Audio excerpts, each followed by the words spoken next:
திரௌபதி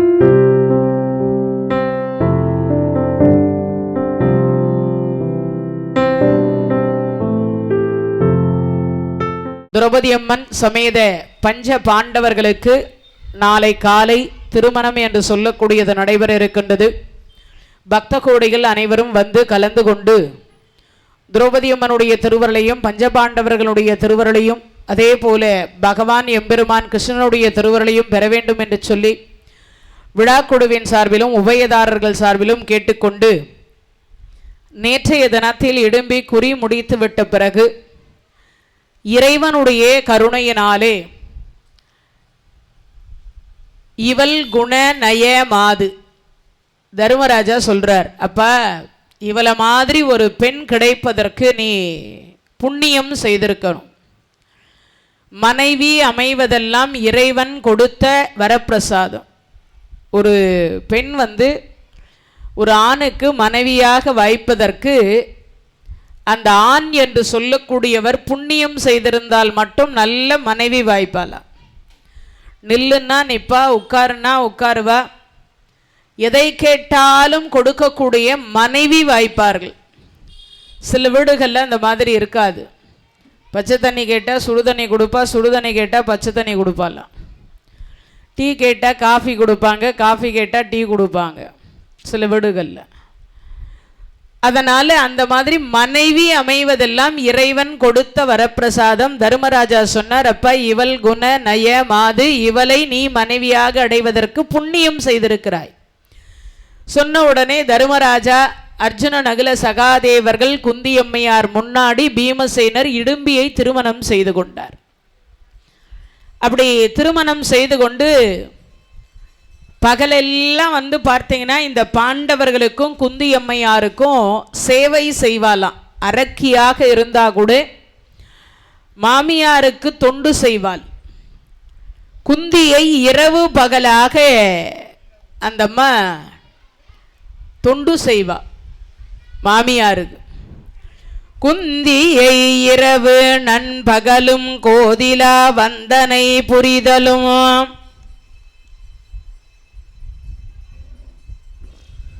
குந்தியை இரவும் பகலும் கோதிலா வந்தனை புரிதலின் மகிழ இடிந்தையும் வெந்திரல் வீமனும் விழைந்து வல்லியோ கந்தனும் எனதரும் காதல் கூறவே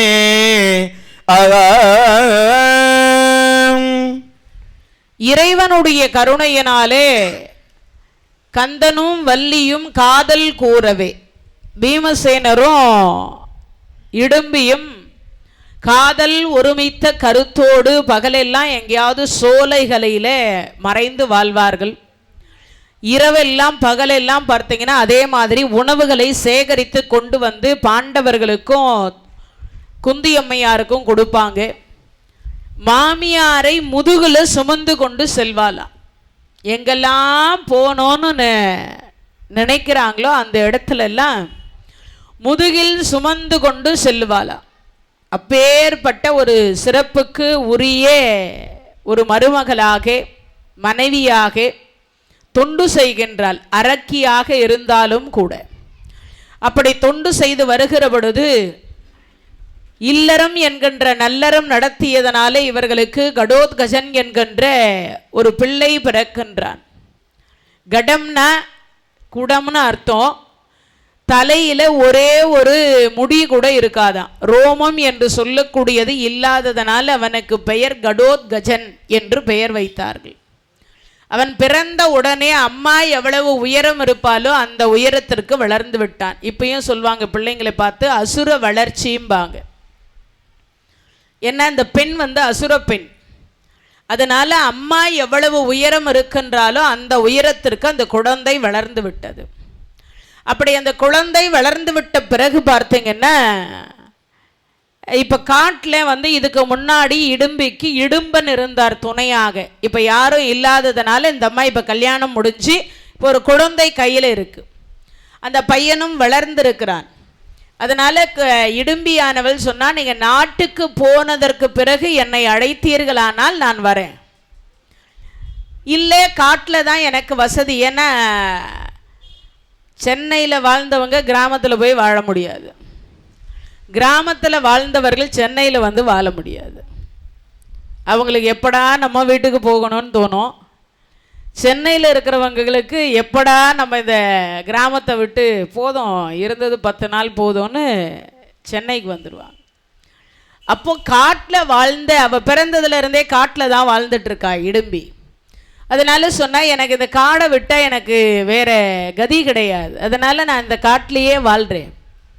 கணவர்கிட்ட சொன்னான், நீங்கள் தனிமையில் இருக்கின்ற பொழுது என்னை சிந்தித்தால் நான் உங்களுடன் வந்து சேருவேன் அப்படின்னு சொன்னான். இந்த கடோத்கஜன் 5 தந்தைமார்களை வணங்கினார். 5 பேரையும் வணங்குறார். 5 பேரையும் வணங்கிட்டு பாட்டியையும் வணங்கிட்டு இந்த 5 பேரிடத்துல சொல்றார், நீங்கள் நினைத்த உடனே நான் உங்கள் கண்ணு முன்னாடி தோன்றுவேன், உங்கள் கண்ணு முன்னாடி தோன்றுவேன். எப்படி தோன்றுவார் அப்படின்னு ஒரு கேள்வி வரும். இந்த கடோத்கஜனுக்கு தேர் ஓட்டக்கூடியது 4 பேய்கள். நமக்கெல்லாம் ஒன்று 2 வீலர், இல்லைன்னா 4 வீலர், இல்லைன்னா கவர்மெண்ட் பஸ்ஸு, இல்லைன்னா ஃப்ளைட்டு, அந்த மாதிரி எதையாவது ஒன்றுத்தை நம்ம பிடிக்கணும். ஆனால் அதுக்கெல்லாம் கூட பெட்ரோல் ஊற்றணும், இல்லைன்னா பஞ்சராக போச்சுன்னு சொல்ல முடியாது. ஆனால் இங்கே அதெல்லாம் எந்த பிரச்சனையும் கிடையாது. 4 பேய் தேர் ஓட்டுது. இங்கே போனால் அடுத்த வினாடி அந்த பேய் அங்கே கொண்டு போய் கடோத்கஜரை நிறுத்திடும்.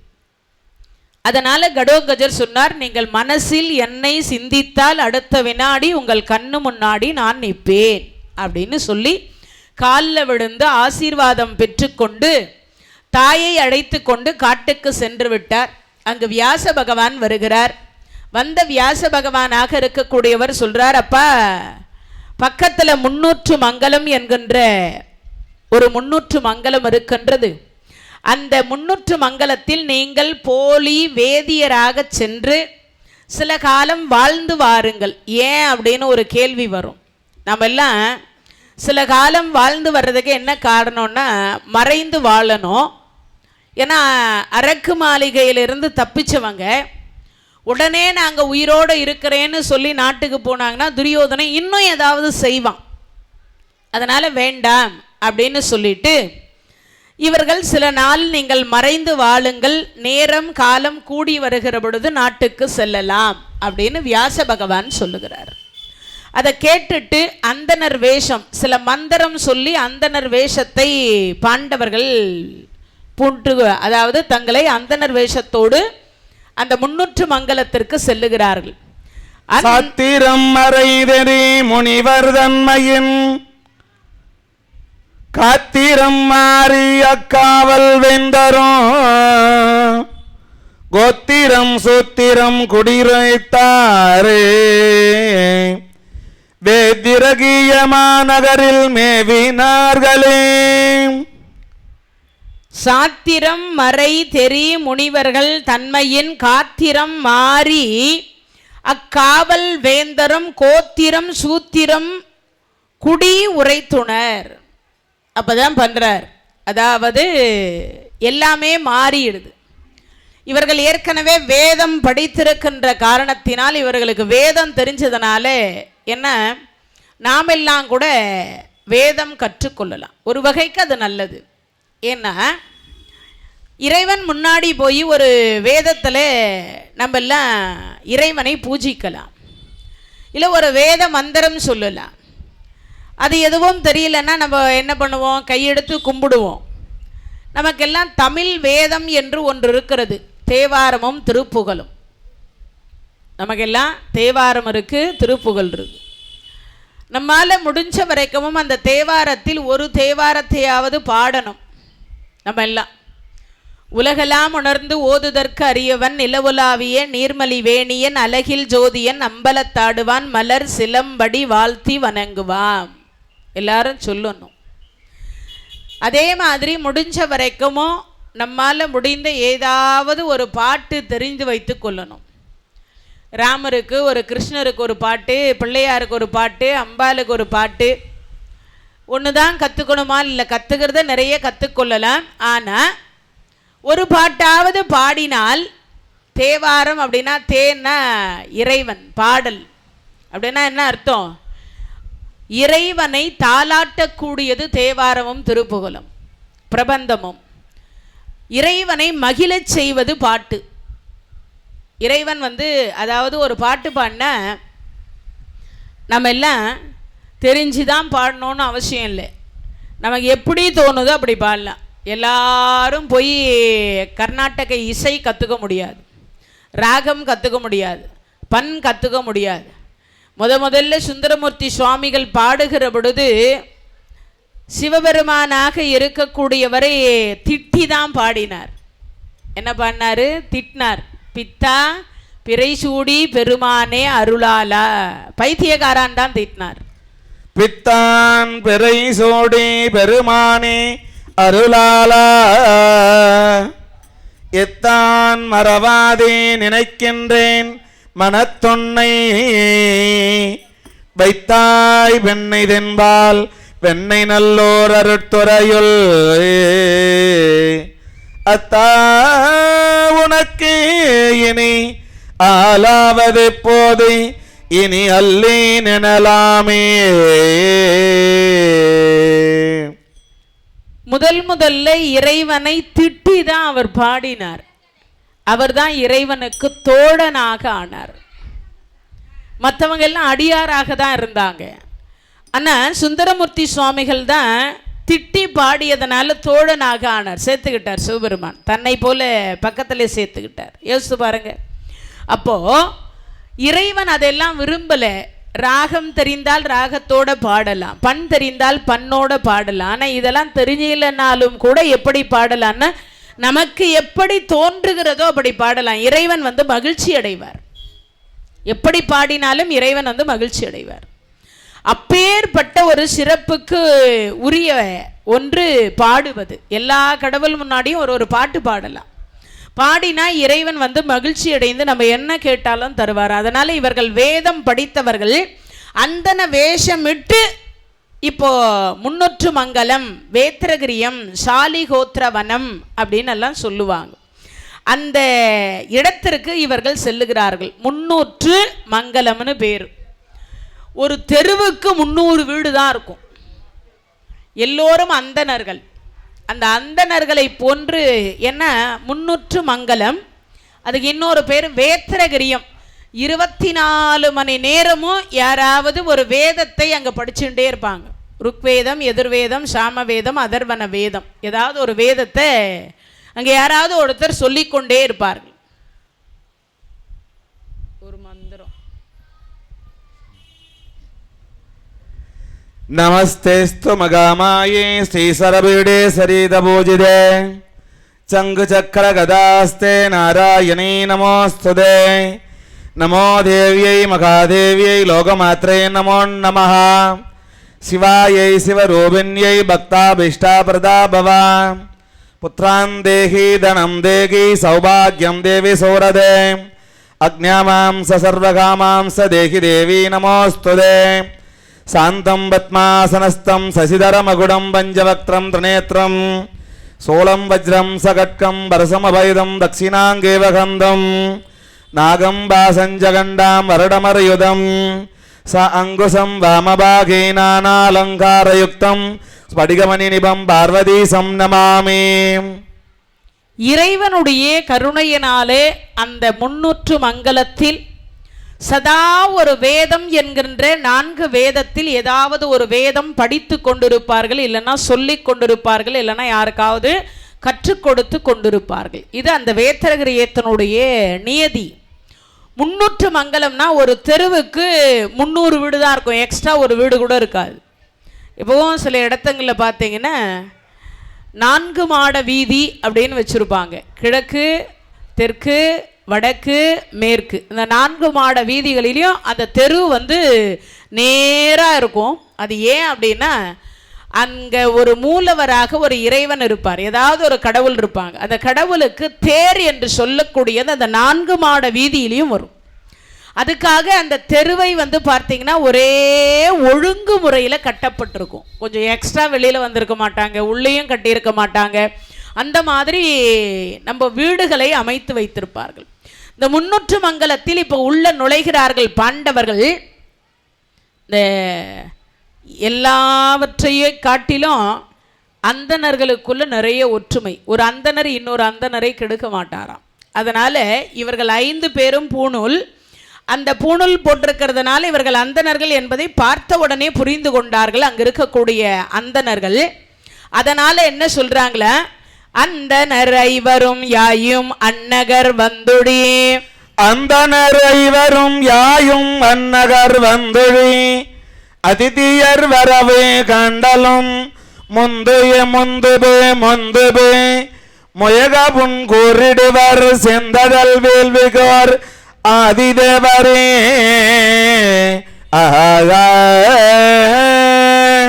முந்துபு முகமன் கூறினார். அப்படின்னா என்ன அர்த்தம்? எங்க வீட்டுக்கு வாங்க, எங்க வீட்டுக்கு வாங்க, எங்க வீட்டுக்கு வாங்கன்னு வரவேற்பு கொடுக்குறாங்களாம். அப்ப அந்த வரவேற்பு கொடுக்கக்கூடிய ஒரு சிறப்பு அந்தணர்களுக்கு உண்டு.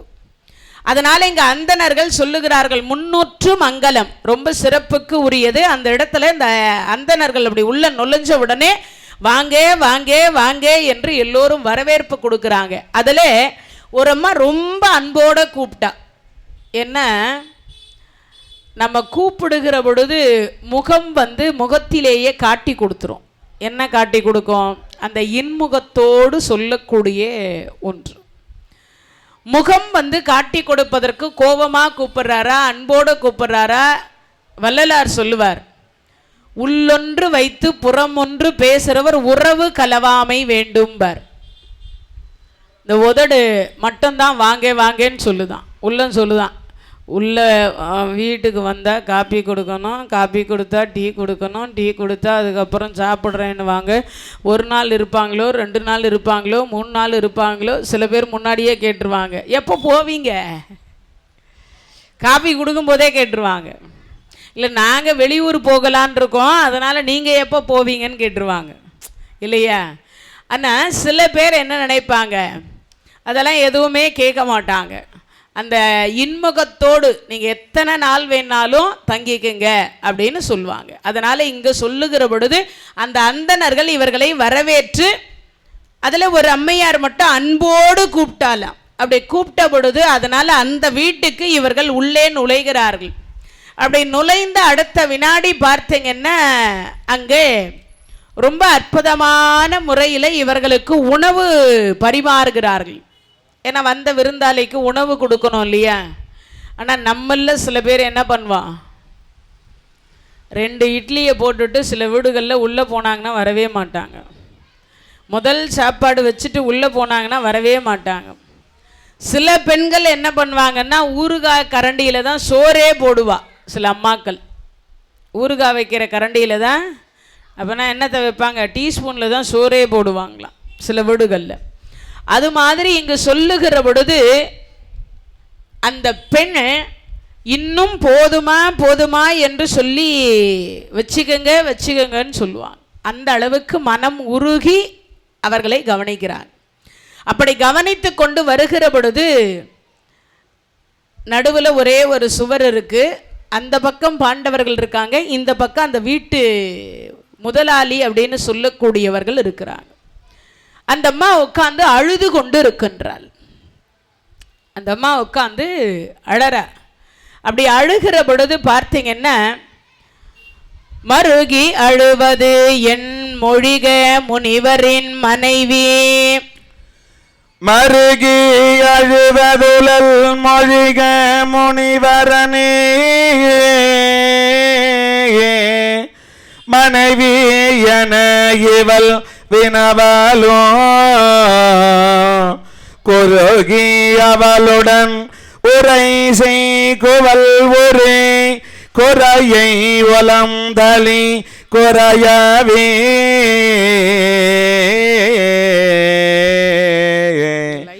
முருக சினை அனல் மொழியும் விழியினால் முகனில் பகனினோ மொரனுடை தருகன்னிராசொரன் உலன் இவன் வளநகரே தழுவோ வனல் ஒரை தகுதியால் அன்றோ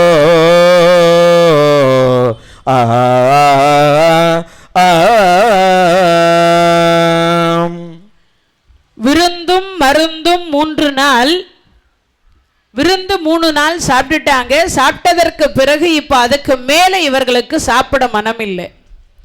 அப்போதான் என்ன சொல்கிறாங்கன்னா, ஒரு நாளைக்கு 6 பேர் 3 வேளை சாப்பிட்ணும். இப்போ 6 பேர் 3 வேளை உணவு உண்கிற பொழுது ஒரு நாளைக்கு 18 பேருக்கு சாப்பாடு அந்த வீட்டில் கொடுக்கணும். அப்போ அந்த ஒரு நாளைக்கு 18 பேருக்கு அந்த அம்மா சாப்பாடு கொடுக்கணுன்றதுனால குந்தியம்மா சொன்னா, அம்மா விருந்தும் மருந்து 3 நாள் போதும், இதுக்கு மேலே பிள்ளைகள் போய் பிச்சை எடுத்து சாப்பிட்டோம், ஒன்றும் பிரச்சனை இல்லை. இப்போ பிச்சை எடுக்கிறதுக்கு ஒரு பானை, அந்த பானையில் பார்த்தீங்கன்னா பீமசேனர் கேட்பாரு, அர்ஜுன பெருமான் அந்த பானையை தூக்கிட்டு போவார். அம்மா பிச்சாந்தேகி நாட்டில் இருக்கின்ற வரைக்கும் ஒரு நாளைக்கு 1,00,000 பேருக்கு குந்தியம்மா அன்னதானம் செய்வா. தானத்திலேயே சிறந்தது அன்னதானம்.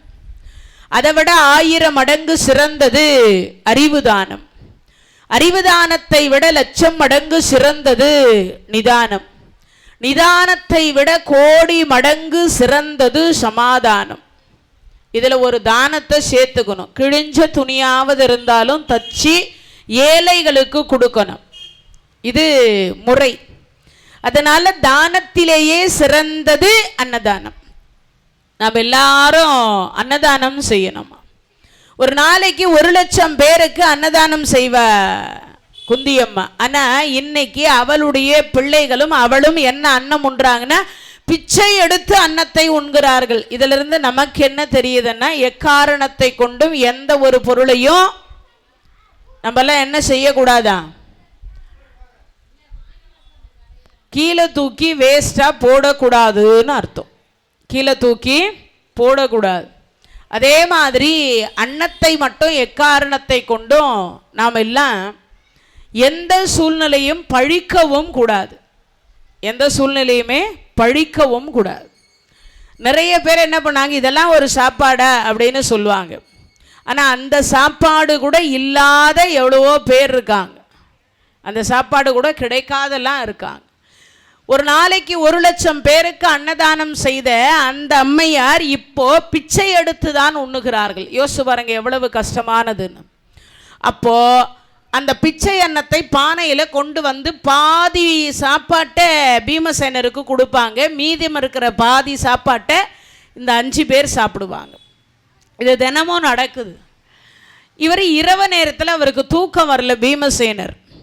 அப்போ அந்த தூக்கம் வராத பொழுது பானையில் இருக்கிற தண்ணியை மொண்டு குடிப்பார். அப்படி குடிக்கிற பொழுது குந்தியம்மா கேட்பா, ஏண்டாப்பா தண்ணி குடிக்கிற இந்நேரத்துக்கு எழுந்து, அது கூட தாகத்திற்கு ஒரு சொம்பு குடிக்கலாம், ஆனால் நீ குடிக்கிறத பார்த்தா தாகம் எடுத்து குடிக்கிற மாதிரி தெரியலையே, பசி எடுத்து குடிப்பது போல தெரியுதே. அம்மா கிட்ட சொல்லாமல் நான் வேற யாருக்கிட்ட சொல்ல முடியும்? தாயே, எனக்கு நீங்கள் பாதி அன்னம் தரீங்க, அது என்னுடைய வயிற்றில் இருக்கிற ஒரு நாக்கு பூச்சிக்கு கூட பத்தலை. கடவுள் எனக்கு வயிறை பெரிய வயிறாக கொடுத்து விட்டார். அதனால் என்னால் பசி தாங்க முடியல. அப்போ பெரிய பானையில் கொண்டு வாயே, அன்னத்தை பெரிய பானையில் கொண்டு வாயே. அதுக்கு மேலே பெரிய பானை கிடையாது. அப்போ என்ன பண்ணுறது? இறைவன் துணை செய்வார்னு சொல்கிறார். அதுக்கு மேலே பெரிய பானை இல்லை, கிடைக்காதுன்னு சொல்லலை அந்த அம்மா.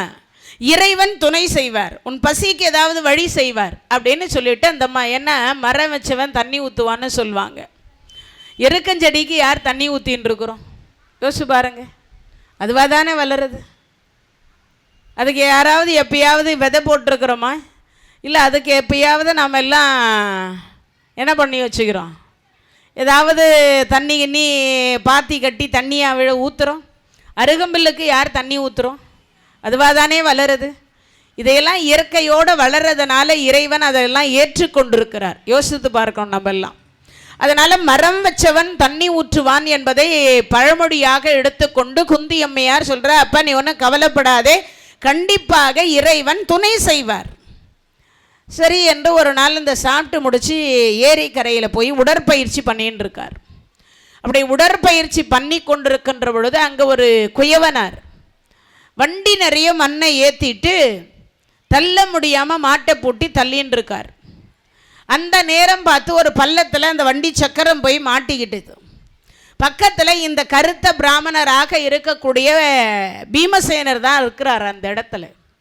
அவர்கிட்ட போய் உதவி கேட்குறார். பிராமணரே, எனக்கு கொஞ்சம் இந்த வண்டி சக்கரத்தை கொஞ்சம் மேலே தள்ளி விடுங்க. அப்போது பீமசேனர் சொல்கிறார், ஐயா வாயில்லாத ஜீவன், இந்த மாட்டு வண்டியில் கம்மியாக ஓட்டக்கூடாதா? 2 முறை ஓட்டலாம் இல்லையா? ஒரேடியாக இவ்வளவு பாரத்தை ஏற்றினால் அந்த மாடு எப்படி இழுக்கும்?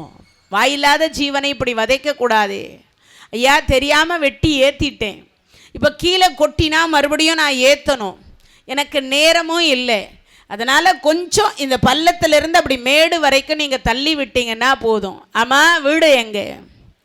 அதோ இருக்கே அந்த 300 மங்கலத்திலிருந்து அப்படி அந்த பக்கமாக கடைசியாக இருக்கக்கூடிய தெரு கோடியில் இருக்குது. ஓ அப்படியா, சரி. மாட்டை அவுத்துக்கு.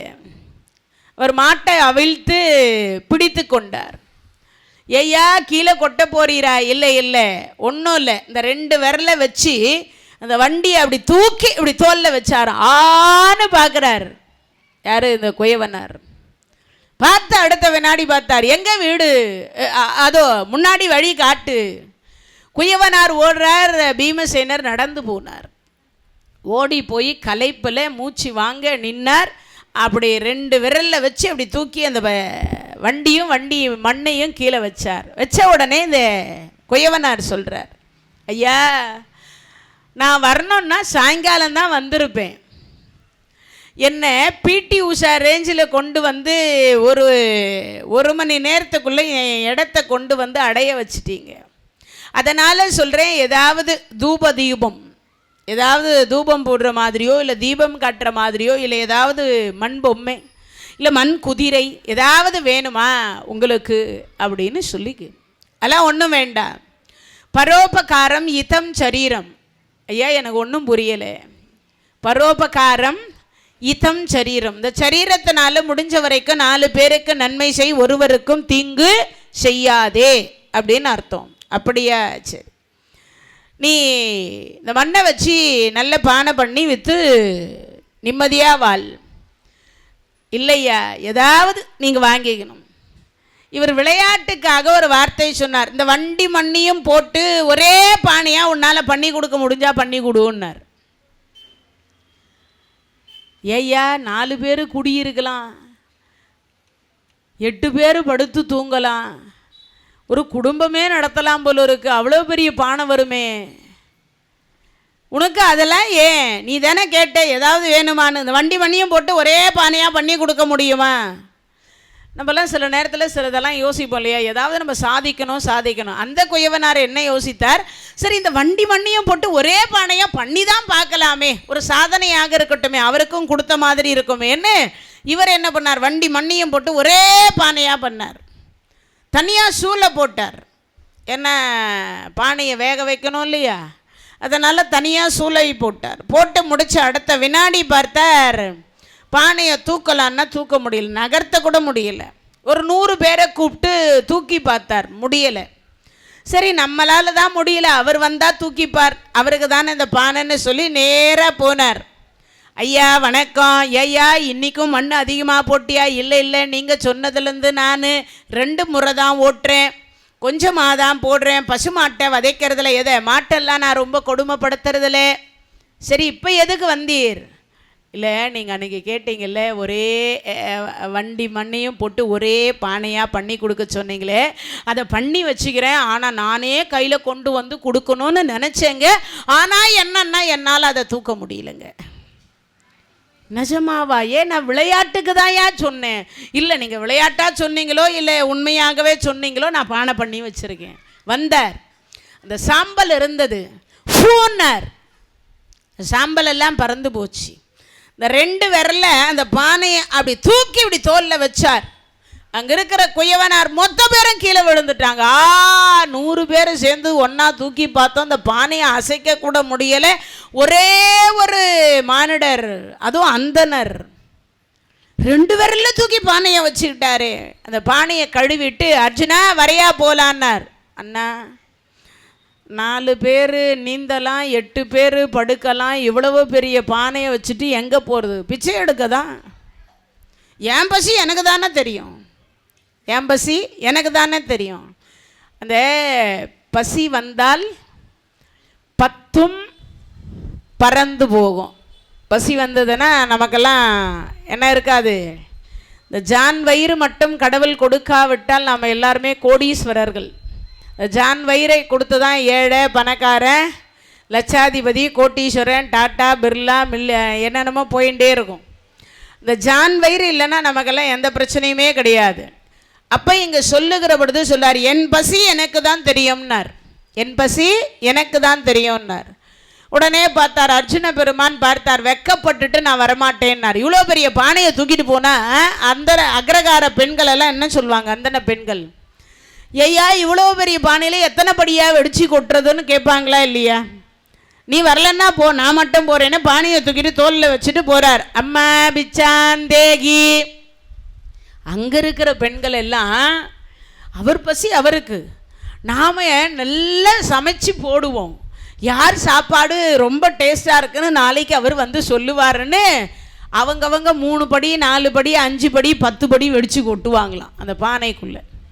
நேராக கொண்டு வந்து அவராக அப்படியே உட்காந்து சாப்பிட மாட்டார், அம்மா கிட்ட கொண்டு வந்து கொடுப்பார் அந்த பானையை. அந்த அம்மா அவங்களுக்கு தேவையானதை எடுத்து வச்சுட்டு மீத உள்ள பானை சாப்பாட்டை அப்படியே கொடுத்துருவாங்க. அதை கொண்டு போய் ஏரிக்கரையில் உட்காந்து சாப்பிட்டுட்டு உடற்பயிற்சி பண்ணுவாரா பீமசேனர். அப்பேற்பட்ட ஒருவர் இப்போ இந்த பக்கத்தில் தனக்கு வீடு கொடுத்து ஒரு 3 நாள் உணவு கொடுத்து, அதே மாதிரி தங்களுக்கு இருக்க இடம் கொடுத்து, ஆடையெல்லாம் கொடுத்து உபசரணை செய்தவர்கள், உபசரணை பண்ணாங்க. அப்பேற்பட்ட அந்த அம்மா உட்கார்ந்து அந்த பக்கமாக அழுது கொண்டிருக்கிறாள். பழமொழி சொல்வாங்க, ஒழுகிற வீட்டில் இருந்தாலும் இருந்துடலாமா, அழுகிற வீட்டில் இருக்க முடியாது. அதே மாதிரி பெண்கள் சதா அழவும் கூடாது. என்ன கூடாது? சதா பெண்கள் அழுது கொண்டும் இருக்கக்கூடாது. வீட்டில் பெண்கள் அழுதுகிட்டே இருந்தால் மகாலட்சுமிக்கு பிடிக்காதான். அழக்கூடிய வீட்டில் மகாலட்சுமி தங்க மாட்டாளாம். அதனால் பெண்கள் என்ன செய்யக்கூடாதா, சும்மா எந்த நேரத்துக்கும் கண்ணை கசகிட்டு இருக்கக்கூடாதான். இங்கே சொல்லுகிற பொழுது அந்த பெண் அழுகிறாள். இப்போ தர்மராஜா அம்மா கிட்ட சொல்கிறார், அம்மா ஆண் அழுதா நான் போய் கேட்கலாம், அங்கே அழுகிறது ஒரு பெண், அந்த பெண்ணை நீங்கள் தான் போய் கேட்கணும். அம்மா ஏன் அந்த அம்மா அழுகிறார்கள் என்று எனக்கு தெரியலை, நீங்கள் போய் கேட்டு வாங்க. சரி என்று சொல்லி அங்கிருந்து புறப்பட்டு நேராக அந்த அம்மா குந்தியம்மா அந்த அம்மையார்கிட்ட வர, அம்மா ஏன் அழுகிறாய்? அம்மா இதோ இருக்காரே அவருக்கு வயசானவர், நானும் விரதம் என்று இருந்தேன், எங்களுக்குன்னு ஒரே ஒரு குழந்தை, அந்த குழந்தைய நாங்கள் இறந்தால் அவன்தான் எங்களுக்கு என்ன போடணும்? கொல்லி போடணும், ஈமக்கிரியை செய்யணும். ஆனால் அதோ ஒரு மலை தெரியுது பாருங்க. ஆமாம், அந்த மலையிலே பகாசூரன் என்று சொல்லக்கூடிய ஒரு அசுரன் இருக்கின்றான். ஒரு காலத்தில் எங்கள் அப்பா தான் இந்த ஊருக்கு தலைவராக இருந்தார். அவன் நேராக இறங்கி என்ன செய்வான்னா, இங்கே இருக்கக்கூடிய பிஞ்சு குழந்தைகளை எல்லாம் வெள்ளரி பிஞ்சு சாப்பிடுவது போல பிடித்து உண்டு விடுவான். அதனால் எங்கள் அப்பா சொன்னார், அப்பா உனக்கு என்ன வேணும் அப்படின்னு கேட்டார். அதற்கு அவன் சொன்னான், வண்டி நிறைய சோறு, வண்டி நிறைய சோறு, ஒரு கொப்பரை குழம்பு, அதில் வத்த குழம்பு, ஏன்னா இவங்கெல்லாம் ஐயர் வீட்டு சாப்பாடு இல்லையா, வத்த குழம்பு இருக்கணும், மோர் குழம்பு இருக்கணும், சாம்பார் இருக்கணும், கூட்டு இருக்கணும், பொரியல் இருக்கணும், 1000 அப்பளம், 1000 வடை, பால் பாயாசம், ஒரு அண்டா, இது எல்லாம் அனுப்பி வைக்கணும். ஒரு மாடு, ஒரு குழந்தை அந்த வண்டியில் பூட்டி, அந்த மாட்டையோடு சேர்த்து கொண்டு போய் ஒரு எருமை கடாவை பூட்டிடணும். அதை ஓட்டி கொண்டு போய் அவங்கிட்ட விடுகிற பொழுது அந்த வண்டி சாப்பாடு, கொப்பரை குழம்பு, கூட்டு, பொரியல், 1000 வடை, அப்பளம் இவ்வளவையும் சாப்பிட்டுட்டு அந்த எருமக்கடாவையும் சாப்பிட்டுட்டு ஓட்டிட்டு போகக்கூடிய அந்த குழந்தையும் தின்னுடுவான். அப்போ எவ்வளவு கொடுமைன்னு பாருங்க. இது தினமும் நடந்துட்டு இருக்கு. அது எப்படின்னா, இந்த 300 மங்கலம் ஒரு வீதிக்கு ஒரு 300 வீடு இருக்குது இல்லையா, ஒரு தெருவுக்கு. அந்த ஒரு தெருவில் இருக்கக்கூடிய ஒரு நாளைக்கு ஒரு வீட்டுக்காரங்க சாப்பாடு கொடுக்கணும். இது முறை. அம்மா இன்னைக்கு எங்கள் வீட்டு முறை, சமையல் எல்லாம் நான் செய்திடுவேன், ஆனால் எருமக்கடாவையும் புட்டிடலாம். என்னுடைய பையனை அதில் ஏற்றி விட்டால், என் குழந்தைய அதில் ஏற்றி விட்டால் என் குழந்தையும் அவன் திருடுவான். எனக்கு இருக்கிறது ஒரே குழந்தை. சரி, அவனை விட்டுட்டாலும் இவரை அனுப்பி வச்சா அதுக்கப்புறம் நான் உயிரோடு இருக்க மாட்டேன். நான் போனால் இவங்களுக்கு என்ன கதி? அடுத்த வேளை சாப்பாடு போடுறதுக்கு ஆள் இல்லை. அதனால தான் நான் உட்கார்ந்து ஆண்டவனிடத்தில் பிரார்த்தனை பண்ணி அழுது கொண்டு இருக்கின்றேன் அப்படின்னு அந்த அம்மா சொன்னான். சொன்ன அடுத்த வினாடி அந்த அம்மா ஆறுதல் சொல்லியிருக்கணும். யாரு? குந்தியம்மா. ஆனால் ஆறுதல் சொல்லாமல் அந்த அம்மா ஒரு வார்த்தை சொல்கிறா. என்ன சொல்கிறா? அம்மா, நீ ஒன்றும் கவலைப்படாதே, எனக்கு 5 பிள்ளைகள் இருக்கிறார்கள், அதில் ஒருவனை நான் அனுப்புகிறேன். அம்மா, ஒரு 3 நாள் நான் உனக்கு சோறு போட்டேன்றதுக்காக பெத்த பிள்ளைய நீ அனுப்பி வைக்கலாமா? அதுவும் யார? பிள்ளைகளை கொன்று தின்னக்கூடியவனிடத்துல போய் அனுப்பி வைக்கிறது நியாயமாக இருக்குமா? அதனால் வேண்டாம் அம்மா, ஏதோ எங்களால் முடிஞ்சதை நாங்கள் உங்களுக்கு செய்தோம், அதற்காக நீங்கள் எங்களுக்கு இதை செய்ய வேண்டாம் அப்படின்னு அந்த அம்மா சொல்கிறார். இருந்தாலும் அங்கே என்ன சொல்கிறான்னா, இல்லை இல்லை, நாங்கள் ஒரு பிள்ளைய அனுப்பி வைக்கிறோம், நீ ஒன்றும் வருத்தப்படாதே. அது மட்டும் இல்லை, அந்த பகாசூரனை யமனுக்கு உணவாக்கி விட்டு வருவானே அன்றி அவனுக்கு என் பிள்ளை உணவாக ஆக மாட்டான் அப்படின்னு சொல்கிறாங்க. இது சொல்லி முடிச்ச அடுத்த வினாடி அங்கிருந்து புறப்பட்டு நேராக குந்தியம்மா தர்மராஜா கிட்ட வர. அப்படி தர்மராஜா கிட்ட வந்த உடனே தர்மராஜா கேட்குறார், அம்மா ஏன் அந்த அம்மா அழுதாங்க? அப்போ அதுக்கு தர்மராஜா கிட்ட குந்தியம்மா பதில் சொல்கிறா. அப்போ அதோ ஒரு மலை தெரியுதாமே, அந்த மலையிலே பகாசூரன் என்று ஒரு அசுரன் இருக்கின்றான். அந்த அசுரனாக இருக்கக்கூடியவன் எப்போ பார்த்தாலும் ஒரு வீட்டுக்கு ஒவ்வொரு நாளும் ஒவ்வொரு முறையில் சாப்பாடு கொடுக்கணும். ஒரு வண்டி நிறைய சோறு, ஒரு கொப்பரை குழம்பு, ஒரு கூட்டு பொரியல், அதுக்கப்புறம் பார்த்தீங்கன்னா வத்த குழம்பு, மோர் குழம்பு, அதுக்கப்புறம் பார்த்தீங்கன்னா 1000 வடை, 1000 அப்பளம், இவ்வளவையும் சாப்பிட்டுட்டு அந்த ஓட்டிட்டு போகக்கூடிய எருமக்கடாவையும் சாப்பிட்டுட்டு அந்த பிள்ளைகளையும் உண்டு விடுவான். அதனால் அந்த அம்மா வீட்டினுடைய முறையாம் இன்றைய தினத்தில். அதனால் அந்த அம்மா அழுது கொண்டு இருக்கின்றாள். இதை சொன்ன அடுத்த வினாடி பார்த்தார். அப்படியா, சரி அம்மா, நீ என்ன சொல்லி ஆறுதல் சொல்லிட்டு வந்தேன்? 5 பிள்ளைங்க இருக்கிறாங்க, நான் ஒரு பிள்ளைய அனுப்புறேன்னு சொல்லிட்டு வந்திருக்கேன். அம்மா, நான் புறப்படட்டுமா? வேணாம் வேணாம், நீ வேண்டாம். அம்மா, யாரை அனுப்புறதா உத்தேசம்? உன் தம்பி பீமசேனனை அனுப்பலான்னு உத்தேசம். அம்மா, அரக்கு மாளிகையில காப்பாற்றி என் தம்பியை அனுப்ப போறியா? அப்போதான் அதுக்கு பதில் சொல்றார் குந்தியம்மா. அப்பா, பீமனுடைய பெருமை உனக்கு தெரியாது. உனக்கு வயசு 1, 6 மாசத்தை குழந்த பீமசேனனை நான் இடுப்பில் தூக்கி கொண்டு பங்குனி உத்திரம் மலை மேலே இருக்கிற முருகப்பெருமான் கோயிலுக்கு போகணும். அப்படி போன பொழுது சுவாமியை தரிசனம் பண்ணிட்டு கீழே இறங்குற நேரம் பார்த்து எங்களை ஒரு புலி விரட்டியது. மாத்ராதேவியை, உன்னுடைய சிறிய தாயாரையும் உன்னையையும் உங்கள் அப்பா கையில் மாத்ராதேவியை பிடிச்சிட்டு தோலில் உன்னை தூக்கி கொண்டு முன்னாடி போனார். எங்கள் இடையில் இந்த புலி வந்துட்டுச்சு. 6 மாசத்து குழந்த பீமசனை நான் இடுப்பில் வச்சுருக்கேன். கீழே 5000 அடி பள்ளம். விட்டா குழந்தை கீழே விழுந்துருவான். உங்கள் அப்பா சொல்கிறார், என்னன்னு? அடியே புள்ள பத்திரண்டி, பிடிச்சிக்கோ, புலி வருது, விழுந்துராமே, பிள்ளைய பிடிச்சிக்கோன்னு. அது கிட்ட நெருங்குற பொழுது என் உடம்பு உதிரிய எது இந்த உதறல் எடுத்தது. கீழே குழந்தையை நழுவி நான் விட்டு விட்டேன். 5000 அடி 1000 அடி பள்ளத்தில் போய் அப்படி விழுந்தார். விழுந்த உடனே உங்க அப்பா என்னை வைதார். என்ன சொன்ன? அடியே பாவி, பிள்ளைய கொன்னுட்டியடினார். நான் உங்க அப்பா எல்லாம் எட்டி பார்த்தா அவன் விழுந்த பாறை விபூதியா போச்சு. அவன் பாறையில் விழுந்தான், அந்த பாறை விபூதியா போச்சு. ஏன்? 16,000 யானை பலம் கொண்டவர் பீமசேனர். அவ்வளோ பலம். அதனால அந்த பலத்தில் இருக்கின்றதுனால அவருக்கு உயிர் என்று சொல்லக்கூடியது போகல, உடம்பும் அடிபடலை. ஏன்? வாயு தேவனுடைய மகன், வாயு தேவனுடைய காற்றினுடைய மகன்.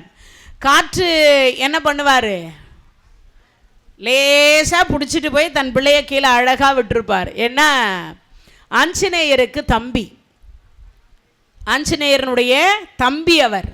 அதனால் அவ்வளவு எளிதாக அவருக்கு ஒன்றும் ஆகாது, சீக்கிரமெல்லாம் உடம்பெல்லாம் அடிபடாது. இந்த கதையை சொல்லி அந்த அம்மா சொல்கிற, அதனால் உன் தம்பி எக்காரணத்தை கொண்டும் பகாசுரனை கொல்லுவானே அன்றி அவன் பகாசுரனுக்கு உணவாக ஆக மாட்டான்.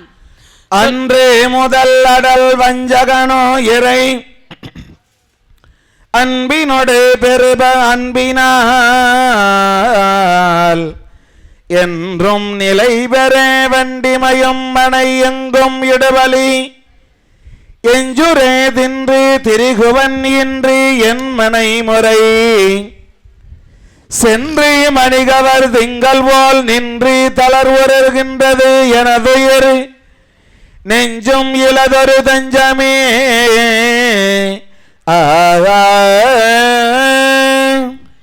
இறைவனுடைய கருணையினாலே சொல்லுகிற பொழுது அப்பதான் பீமசேனர் அங்கிருந்து வரார்.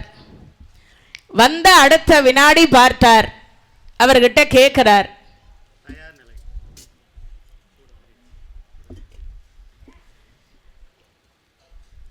அப்போ கேட்கிற பொழுது அவர் சொல்றார், ஐயா நீ இன்னைக்கு உனக்கு ஒரு விருந்து கிடைச்சிருக்கு. பீமசேனர்கிட்ட தர்மராஜாவும் குந்தியம்மாவும் சொல்லுவாங்க, இன்னைக்கு ஒரு உனக்கு விருந்து. அம்மா என்ன விருந்து? ஒன்றும் இல்லை, அதோ ஒரு மலை தெரியுதா? தெரியுது. அங்கு பகாசுரன் என்று ஒரு அசுரன் இருக்கின்றானாம். பக்கத்தில் நமக்கு வீடு கொடுத்து, இருக்க இடம் கொடுத்து, உண்ண உணவு கொடுத்து, உடுக்க உடை கொடுத்து. அந்த அம்மா அழுதுட்டு இருந்தா. ஏன்னு கேட்டேன், நடந்ததை சொன்னா. பகாசுரனுக்கு இன்று உணவு கொடுக்கக்கூடிய முறையா? அந்த உணவு கொடுக்கக்கூடிய முறையினாலே நீங்க போய் அந்த உணவு கொடுக்கறதுக்கு நீ தான் போகணும். அது மட்டும் இல்லை, இவ்வளவு காலம் இந்த 300 மங்கலத்திற்கு என்னவாக இருக்கான்? 300 மங்கலத்திற்கு ஜென்ம சனி, ஜென்மத்துக்கும் சனியாக இருக்கிறார். ஒரு சனியா இருந்தா பரவாயில்ல, அந்த ஜென்ம சனியை நீதான் போக்கணும். நல்ல சாப்பாடு விருந்து கொடுக்கிறோம், ஆனா ஒன்னே ஒன்று என்ன பண்ணணும்? அந்த பகாசுரனை நீ கொல்லணும். சிகப்பு வேட்டி, சிகப்பு முண்டாசு, சிகப்பு மேல் துண்டு, எல்லாம் சிகப்பா எல்லாம் கட்டிட்டார். இந்த சிகப்பு ஏன் கட்டுறாங்கன்னா டேஞ்சர்னு அர்த்தம். அப்படின்னா என்ன அர்த்தம்? டேஞ்சர்னு அர்த்தம். இந்த பெண்கள் எல்லாம் என்ன பண்ணுவாங்கன்னா, திருமணம் ஆன உடனே இந்த நெத்தியில வடுகுல என்ன வைப்பாங்க? சிகப்பா. ஏன் மஞ்சளில் வச்சிருக்கலாமே, பச்சையில் வைக்கலாமே, ஏன் சிகப்பாக வைக்கிறாங்க? அதுக்கு என்ன காரணம்னா, இந்த ஆண்கள் எல்லோரும் தலை நிமிர்ந்து நடப்பாங்களாம், பெண்கள் எல்லாரும் தலை குனிஞ்சு நடப்பாங்களாம். அப்போ இப்போ இல்லை, அப்போது இப்பெல்லாம் அதெல்லாம் கிடையாது. அப்போ நடக்கிற பொழுது அந்த ஆண் என்று சொல்லக்கூடியவர் அந்த பெண்ணை பார்த்த உடனே இது ஏற்கனவே ரிஜிஸ்ட்ரேஷன் ஆயிட்டிருக்கு, ரிஜிஸ்டர் ஆனது, கல்யாணமானவங்க. நான் மட்டும் என்ன தப்பாவா சொன்னேன்? இங்கிலீஷில் சொன்னா தமிழில் சொல்லுங்க. ஓ சரி சரி, நம்ம இருக்கிறது தமிழ்நாட்டில். ஏற்கனவே இந்த பெண்ணுக்கு திருமணம் ஆகி இருக்கின்றது. திருமணம் நடந்த ஒரு பெண்ணை, திருமணம் நடந்த பெண்ணை இன்னொருத்தர் விரும்பக்கூடாதுன்னு ஒரு முறை. அப்போ இந்த பெண்ணை நாம பார்த்தாலோ அல்லது விரும்பினாலோ நமக்கு டேஞ்சர். அதுக்கு தான் அந்த ரெட் லைட். இந்த சிக்னல் எல்லாம் ரெட் லைட் போட்டிருப்பாங்க. அதுக்கு என்ன காரணம்? அதை தாண்டி நீ போனீங்கன்னா உனக்கு டேஞ்சர்.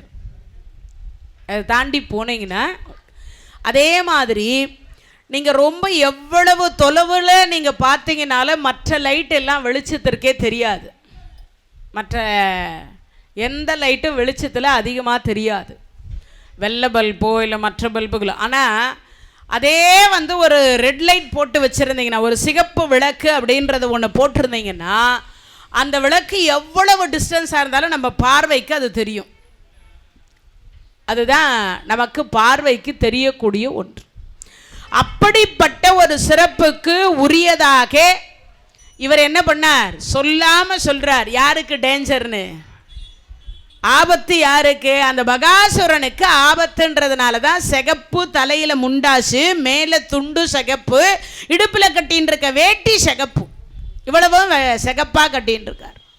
இங்கேருந்து புறப்படுறார், வண்டியை ஓட்டினார். அதில் நிறைய சாப்பாடு, வண்டி நிறைய சாப்பாடு, ஒரு கொப்பரை நிறைய குழம்பு, வத்த குழம்பு, மோர் குழம்பு, ரசம், சாம்பார், கூட்டு, ஒரு பக்கம் பொரியல், ஒரு பக்கம் பார்த்தீங்கன்னா 1000 வடை, 1000 அப்பளம் எல்லாம் இருக்கு. பால் பாயாசம், அண்டா பால் பாயாசம் எல்லாம் உண்டு. இது எல்லாம் பார்த்த உடனே பீமசேனர் பார்த்தார். ஆஹா, ரொம்ப நாள் கழிச்சு, ஆமாம், இந்த ரொம்ப நாள் கழித்து விருந்து கிடச்சிருக்கு. நேராக அந்த மாட்டை ஓட்டிகிட்டு போனார். அதை அவுத்து அப்படி விட்டுட்டு நேராக ஏரிக்கரையில் போய் எப்பயும் உட்கார்ற மாதிரி கரை ஓரத்தில் போய், ஆத்தங்கரை ஓரத்தில் போய் உட்காந்து நல்லா சாப்பிட்றார். தனித்தனியாக சாப்பிட்டார். கொஞ்சம் சாம்பார் ஊற்றி சாப்பிட்டு பார்த்தார், கொஞ்சம் வத்த குழம்பு ஊற்றி சாப்பிட்டு பார்த்தார், கொஞ்சம் மோர் குழம்பு ஊற்றி சாப்பிட்டு பார்த்தார்.